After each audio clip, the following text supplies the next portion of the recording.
સુરતના આ મંદિરને તમે ઘણીવાર જોયું હશે, પણ ક્યારેક વિચાર્યું છે કે દુનિયાના એક ખૂણેથી શરૂ થયેલું હરે કૃષ્ણનું નામ આજે સુરત સુધી કઈ રીતે પહોંચ્યું? આ મંદિરની હિસ્ટ્રી જાણવા માટે આપણે લગભગ 5 દાયકા પાછળ જવું પડશે. આ છે સુરતના જહાંગીરપુરા વિસ્તારમાં આવેલું સુપ્રસિદ્ધ શ્રી શ્રી રાધા દામોદર મંદિર કે જેને ઇસ્કોન મંદિર તરીકે ઓળખવામાં આવે છે.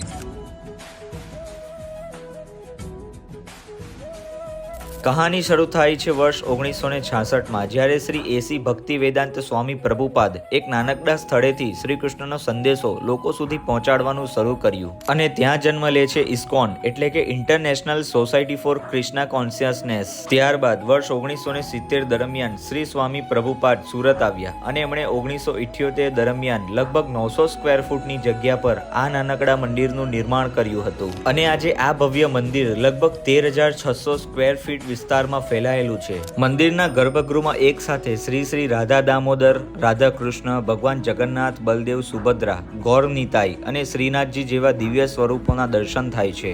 મંદિરમાં થતી આરતી, કીર્તન અને ભગવાન શ્રી કૃષ્ણના નામનું સ્મરણ આખા વાતાવરણને એક અલગ જ આધ્યાત્મિક અનુભવમાં બદલી નાખે છે. અને એટલે જ કદાચ લોકો અહીં માત્ર મંદિર જોવા નથી આવતા, પરંતુ કેટલાક આવે છે દર્શન માટે, શાંતિ માટે અને કેટલાક પોતાના અંદર રહેલા કૃષ્ણને શોધવા માટે. તો દોસ્તો, જો હજી સુધી પણ તમે આ ઇસ્કોન મંદિરના દર્શન નથી કર્યા તો એકવાર વિઝિટ જરૂરથી કરજો. અને જો જાણકારી પસંદ આવી હોય તો વિડીયોને લાઇક, શેર કરી કમેન્ટમાં જય શ્રી કૃષ્ણ લખવાનું ભૂલતા નહીં.